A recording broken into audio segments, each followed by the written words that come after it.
اکثر ہم کچھ لوگوں کو بہت زیادہ محبت دے کر بگاڑ لیتے ہیں، کیونکہ وہ محبت کا مان ہی نہیں رکھ سکتے۔ اس انسان پر بھروسہ کرو جو تمہاری 3 باتیں جان سکے: مسکراہٹ کے پیچھے دکھ، غصے کے پیچھے پیار، چپ رہنے کے پیچھے وجہ۔ ہر کسی کے لیے دعا کیا کرو، کیا پتہ کسی کی قسمت تمہاری دعا کا انتظار کر رہی ہو۔ زبان کا میٹھا بول دلوں کو خرید لیتا ہے۔ جب اللہ پاک کو آپ کی زندگی میں اچھا موڑ دینا ہوتا ہے تو برے لوگوں کی حقیقت آپ کے سامنے لے آتا ہے۔ نرم الفاظ پر خرچ کچھ نہیں ہوتا، لیکن ان کی قیمت بہت زیادہ ہوتی ہے۔ زیادہ سوچو نہیں، بلکہ زیادہ سے زیادہ استغفار کرو، کیونکہ مسائل و مشکلات زیادہ سوچنے سے نہیں بلکہ زیادہ استغفار سے آسان ہوتے ہیں۔ آرام سے زندگی گزارنا چاہتے ہو تو اپنے دل سے لالچ نکال دو۔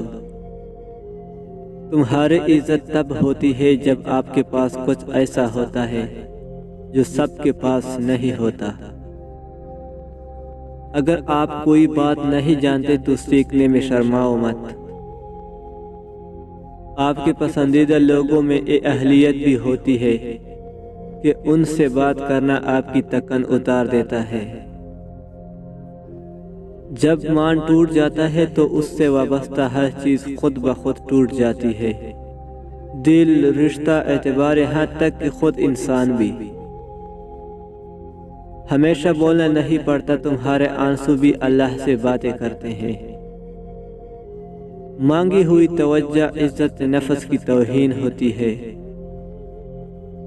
کام ایسے کرو کہ کوئی آپ کو دوبارہ کام کا نہ بولے۔ آپ کی قدر ان باتوں کی وجہ سے نہیں کی جاتی، یہ غلطیاں چھوڑ دے۔ آپ کی قدر اس وجہ سے نہیں ہوتی کیونکہ آپ اس جگہ جانے کی کوشش کرتے ہیں جو آپ کی جگہ ہے ہی نہیں، ان لوگوں کے پیچھے بھاگتے ہیں جو آپ کی طرف آنا ہی پسند نہیں کرتے۔ آپ ان لوگوں کی پرواہ کرتے ہیں جو آپ کو ایک معمولی چیز کے سوا کچھ نہیں سمجھتے۔ جن کے ساتھ زندگی گزاری جاتی ہے ان میں نقص نہیں تلاش کیے جاتے۔